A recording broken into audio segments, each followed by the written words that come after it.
You were never meant to beg the universe. That idea that you must plead or earn favor is a lie so deeply embedded in your life that most people never even question it. But begging isn't power. It's powerlessness wearing the mask of hope. The truth is simple. The universe doesn't respond to what you want. It responds to what you are. Not your emotions, not your desperation, but your frequency, your command, your clarity. Since childhood, you've been conditioned to ask, to request, to wait. You were told what you could and couldn't say, what was appropriate, what was acceptable. Schools rewarded you for repetition, not originality. Religion told you the divine was separate from you.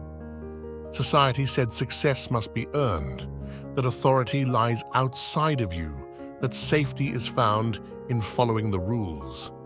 But all of it, the obedience, the fear, the endless waiting, it was never meant to empower you. It was meant to contain you, and it worked. Now, most people walk through life like ghosts of their potential, whispering their desires like apologies and confusing silence for strategy. But silence is the opposite of creation.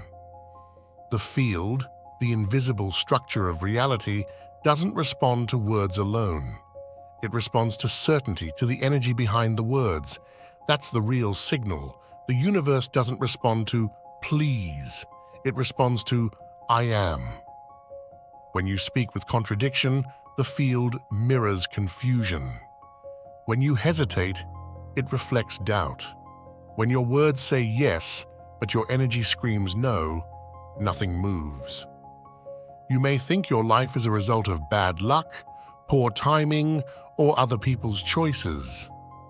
But in truth, it's a perfect mirror of your most frequent vibration. The field is precise. It doesn't hear your affirmations, it hears your signal.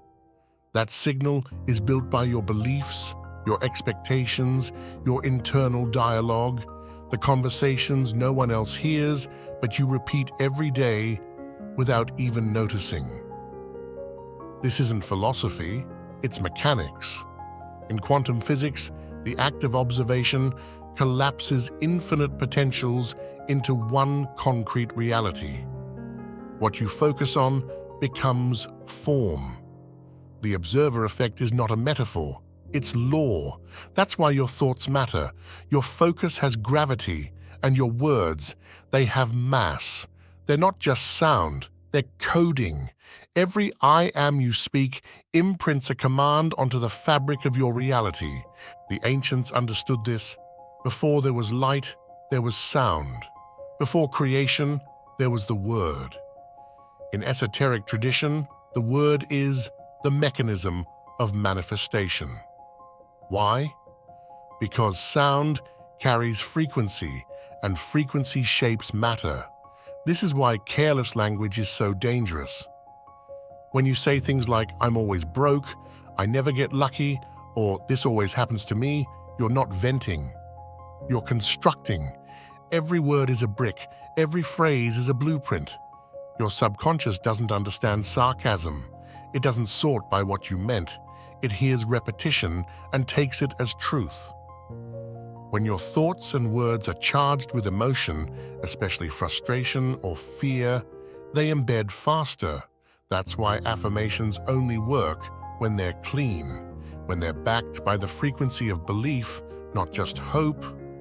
And hope, while it might feel spiritual, is often a hidden surrender. I hope this works. Sounds harmless, but it's laced with doubt. The universe doesn't move because you're hopeful. It moves because you're aligned. Hope implies separation. Command implies identity. Hope waits. Command decides. This is why most people never manifest what they want. They speak with contradiction. They ask for love while vibrating in fear. They ask for abundance while obsessing over lack.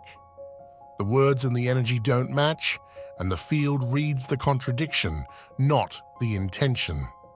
It's like trying to tune a radio to a station you don't believe exists.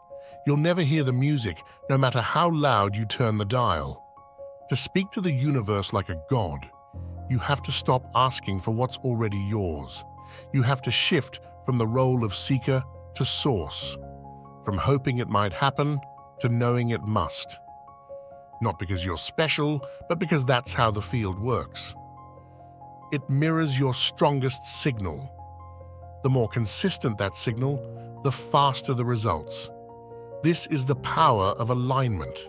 It's not about wishing harder, it's about removing the static, removing the contradiction, becoming a clear channel. Your baseline matters more than your peak. It's not the moment you speak your intention that defines your life. It's the frequency you return to when you're not trying. That low, automatic, habitual vibration, that's your real broadcast. And the universe is tuned into it 24/7. This is why occasional moments of clarity can't override a lifestyle of confusion. You have to change the pattern, not just the performance. Now is the time to break the loop.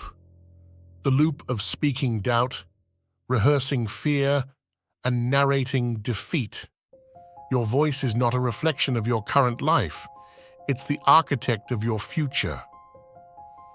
The universe doesn't wait for you to be perfect. It waits for you to be precise. Speak with intention, not apology. Declare your future like it's already written, because in the field of potential, it is. There's no force more powerful than a person aligned with their intention. When your words, your energy, and your behavior match, the field bends quickly, because reality doesn't argue, it reflects. This is why the most unreasonable people often get what they want. They speak without wobble. They walk like it's already theirs. They're not pretending, they're programming. Real manifestation isn't about getting excited, it's about getting consistent. Speak your vision once, mean it, then stop contradicting it. Every time you speak against what you want, you restart the signal. You create noise. And the field pauses to figure out what you actually mean. This is why stillness matters. This is why inner congruence is more powerful than outer effort. You don't need to hustle harder. You don't need to hope louder. You need to tune your entire state into alignment. That's how timelines collapse. That's how outcomes shift. The ones who manifest quickly are not more gifted. They're more stable. They're not sending mixed signals. They're clear, consistent, coherent. Your thoughts are not innocent. Your emotions are not passive. Your reactions are not background noise. Every moment you are speaking. Even in silence, your vibration is communicating, and the field listens. So the real question isn't, why isn't it working? It's, what am I actually saying underneath it all? Start paying attention to the subtle, to the phrases you repeat in your head, to the story you tell about who you are. That's the real spell. That's the signal. And the moment you start speaking differently, internally and externally, the field responds, not because you're trying, but because you're transmitting a new code. And when the code is clean, reality moves. When the code is consistent, life reorganizes. When the code is embodied, timelines align. You're not here to prove yourself. You're not here to wait for approval. You're here to speak as the source, not the seeker. And when you do that, when you really do that, the universe doesn't delay. It mirrors. So speak. Speak not as the person waiting. Speak as the force deciding. Speak not with hesitation, but with precision. Not with force, but with clarity. Not with emotion alone, but with frequency. That's how you speak to the universe, like a god. Not louder, not faster, just clearer. You are not a beggar. You are not a student waiting for grades. You are not a child waiting for permission. You are the speaker, the broadcaster, the coder, the transmitter. You are not sending a request, you are issuing a command. Speak it, live it, be it. And the field will respond instantly accordingly without delay, because that's not mysticism, that's mechanics.